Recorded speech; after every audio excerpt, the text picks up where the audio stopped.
Salam, hormatly watandaşlar. Bugünkü meniň çykyşym söhbetdeşlikdäle ýöreýte bildiriş bilen baglanyşykly bolupdyr. Ol näme bildirişi? Ne öňümizdäki din çalyş güni, ýekşenme güni ýa bazar güni siziň dikkatiňize Türkmenistanyň türmelerini oturup şol türmelerden aman sypan, diri çykan adamlaryň şaýatlyk görkezmeleri boljak. Ine şol adamlar oturan ýyllaryny nähili jebir sütemlere seze war edilipdir. Nähil görgüler görüpdir. Bir nähil ejir çekipdir bular. Şolaryň hemmesi öz dili bilen şol adamlar öz şaýatlygyny beýan edýärler. Başyndan geçiren ähli we külpetlerini ine bütün dünýä jemgyýetçiligine ýetirmekçi bolýarlar. Ýene-de bärde bir belläp geçmeli zat bu alınan ya düşürülen videolar gaty agyr watandaşlar onu göz bilen görüp kulak bilen dinler ýaldan aňsat gaty agyr adamlaryň aýdýan zatlaryny bir 20-nji asyrda sivilizlenen dünýäde insana şular ýaly sütem ýa şular ýaly jebir edilýär diýse hiç kim inanıp biljekkäl ýöne şol biziň durmuşymyzda, biziň ýurdumyzda, biziň halkymyzda ýa türkmenleri ýa-da Türkmenistanly garajdalary ýa Türkmenistanyň garajdalary bolmadyk adamlary daşyndan şol Türkmenistana gelip bir saý sebäp bilen ine türmelere düşen adamlaryň çeken jebirlerini ol adam gulagy bilen esip gözü bilen görer ýaly däl watandaşlar. Ýöne şonda da biz şol materiallary halk köpçüligine hem de dünýä jemgyýetçiligine hödürlemekçi. O türkmenleriň hatta her bir öýünden diýip meselem her 2 öýden 3 öýden bir adam Türkmenistanyň türmelerini oturup çykan ýöne bir aýdylýan gürrüňler ýa bir subutnamalar ýa şaýatlyk edilen adam, şaýat bolan adamlar, şol jebirleri öz ýerdeni bilen çeken adamlar gaty diri bolup şol türmelerden dirligine aman sypany aman çykan. Esasan men aýtjak bolýanym ol iksan şol dowzak türmesi bar Türkmenistan. Owda nepe bilen Abduşukur diýip. Abduşukur şol şäherjogyň olaýyny, şäherjogyň eteginde. Owda nepede gumyň içinde onu özüňize ýem belet bolansyň kan eşdildi, kulaklarda galanır gözüňiz bilen görmeseňiz. Ine şo iki türmede bennilikde bir näçe ýyllap ejir çekip oturan adamlaryň ine özleriniň ine şaýatlyk etmegi bar, sözleri bilen ine şol dowzakda nähil ejir şolary jebir jepa görkeziripdir, nähil ejirler çekipdirler. Ýene-de başga kim bar şolaryň ýanyna oturan, olar nämeden ýok bolupdyr. Hemmesi ine şo taýda adamlaryň şaýatlyk etmegini bellenip geçilýär. Indi biz bu zatlary, ähli materiallary jemläp ählisini Birleşen Milletler Guramasynyň insan hukuklary baradaky ine sudyna geçirmekçi. Onuň üçin elbetde biz advokat tutmaly bor, juristleri işe goşmaly bor, çykdyjysy bor bali işleriň biz o zatlary düşünüp otur ýöne adalet dikeldiljek bolsa biz adalatyny şu dowzakda ejir çeken adamlaryň hak hukugundan başlasak onu biz ýalňyşmaz diýip men düşünýär. Şonuň üçin seredin görüň netije çykaryň. Ine 30 ýyllap ine biziň şol hökümet diýip başymyzda galap oturan jenaýetkar toparlaryň we olaryň eline hyzmat edýän egni pagonsuz deýuslaryň öz halkyny türmelerde beren jezasyny ýa görkezen jebir jepasyny öz diliňiz gözüňiz bilen görüp kulagyňyz bilen eşdersiň. Bu zatlaryň üstü 30 ýylla açylman geldi, inni açylýar. Ünsberiň dikkat bilen dinlen, görün, bakın nägüne bizi sallalar, nägüne ýetirdiler. Men pikir edýän hatta şol ikinci Jahan Urşunyny faşistlerim konslagerlerde adamları beýdip sütemeden dälirler diýen netije çykarsa boljak şol adamlaryň agdyndan çykan gürrüňleri eşdeňde ya olaryň çeken görgülerini jebirlerini eşdeňde onu şeýle netije geldi. Bir wahşy rejim insanlyk diýilen zatdan bularda nam nişan ýok. Ol grajdanlyk gura urnuna asla ýok. Bularda türkmençiligim ýok, bularda din urnunam insap ýok.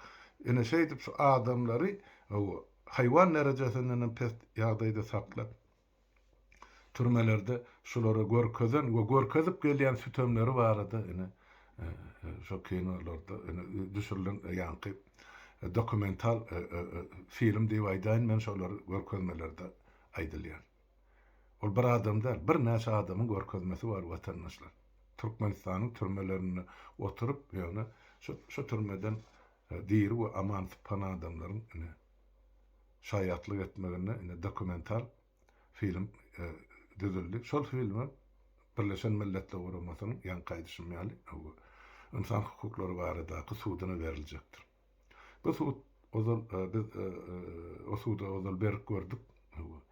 Şol sudda da biz utuşam gazandyk. Biz ýani biziň şol toparmada degişli adamlardan Sapar Bakşeş Aklimov öz döwründe şol suda ýüz tutup şol sudda da ýemesini beren arzasyny dolu kanagatlanyrdy.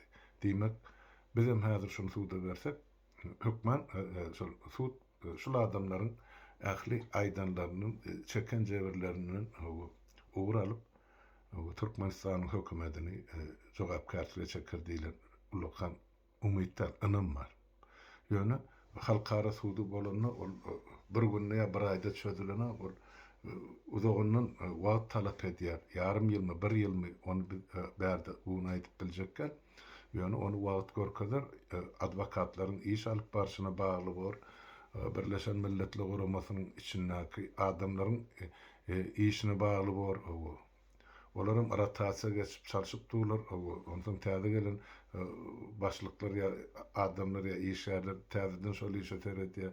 Atu kan uzak wagt talap eder ýöne biz indi şol işe başlaýar. Häzir maňa ursat beriň men ikisi Rusçada aýdaýyn düşnükli bolar ýaly rus tilli watandaşlarymyz bar ýa Türkmenistanyň gyzyklanýan Russiýada ýaşaýan öňkü watandaşlarymyz bar ýa ýene başga bir ýerler bar. Olara da aýtmak gerek. Goý bilseler biziň etjek bolýan işimizi. Ondan soň ol Gurbanly ol öz meseleni keypine kakeleýän horazlar onuň hojaýyny Moskwada Kremlde otyr. Şonuň üçin bu zatlarym aýtmak gerek. Ýeri geldi aýtmaly. Уважаемый соотечественники, на днях, на выходных вашему вниманию будет предложен документальный фильм, который снят, даже не фильм, а показания лиц, которые отсидели несколько лет, десятки лет, даже больше некоторые, в туркменских тюрьмах. И они рассказывают от первого лица, через какие круги ада они прошли там, в этих тюрьмах, и в каких их условиях содержали, скотских. Вы, не знаю, вы туркменским не владеете, фильм будет идти, их показания, естественно, идут на туркменском языке, но там в титрах будет идти перевод на английский, кто понимает, конечно, вы себе переведете. Но там они рассказывают такие страшные вещи, что волосы дыбом стоят. Такие пытки, наверное, были только присущи этим ханам и султанам, правителям Средневековья.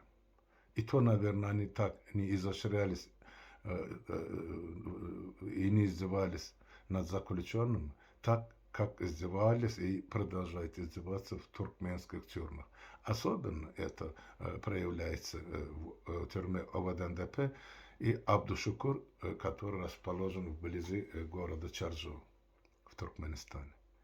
Эти узники дали свои свидетельские показания, и мы теперь намерены, вот сначала мы покажем нашему обществу, туркменскому я имею в виду, а потом мы это все будем передавать на рассмотрение на рассмотрение Международного суда в Организации Объединенных Наций по правам человека.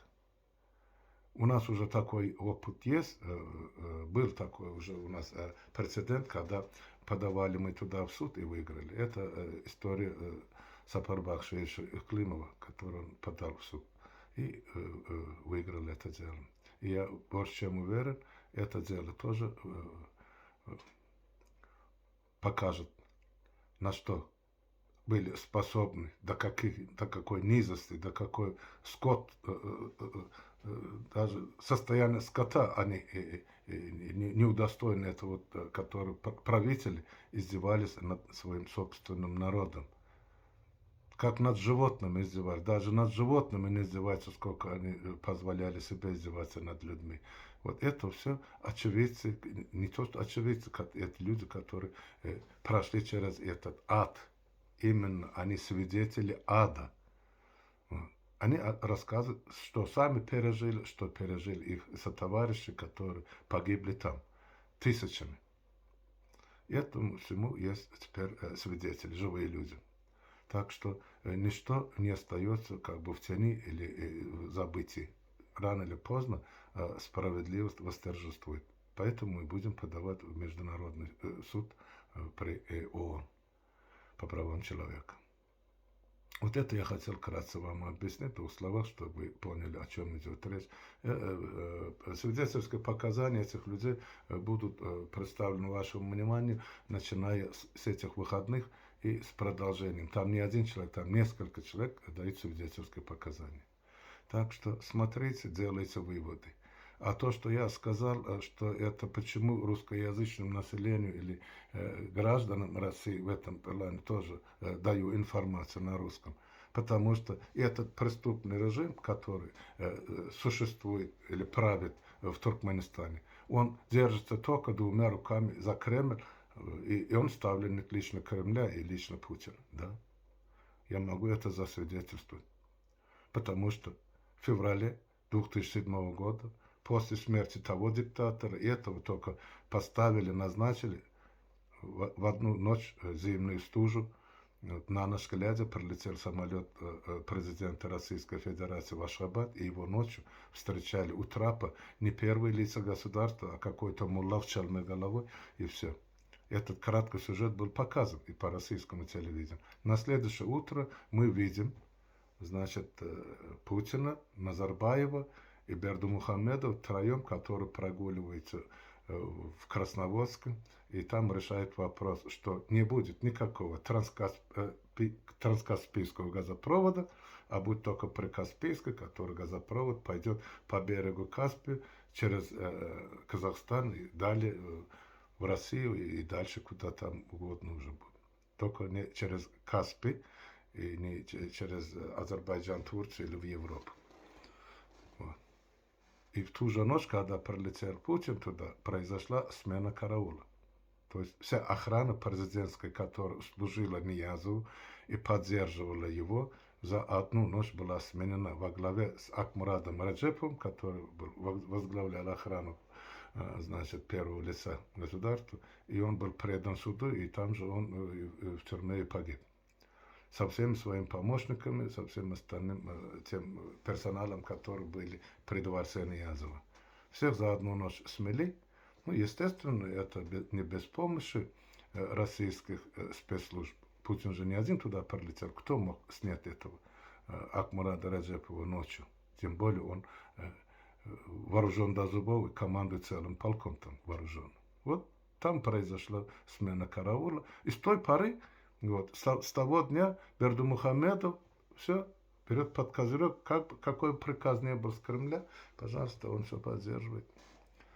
Поэтому мы, туркменский народ, ничего не можем сделать, не можем определиться, жить самостоятельно так, как мы хотим.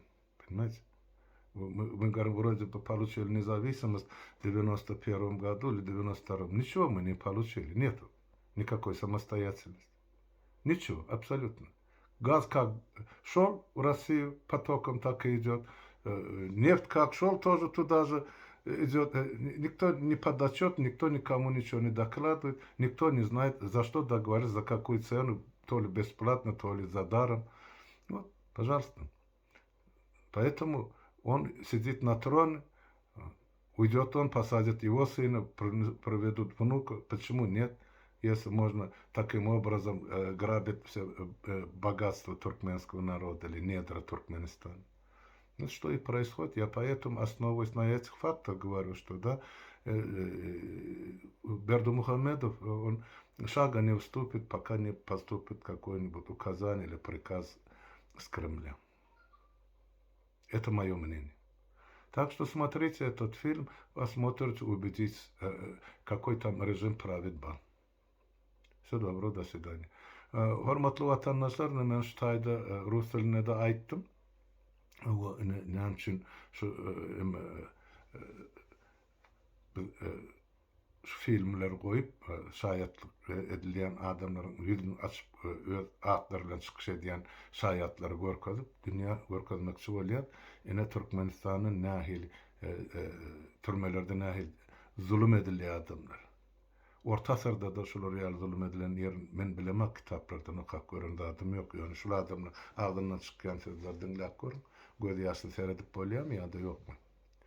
Onda men şuurlukça şu taýda gotarýan watandaşlar hökmen seredin görün hawa, tanışyň, bilin hawa. Näme bolýar Türkmenistany nämeler edilipdir 30 ýylda. Yani şonu aýdaýyn edim.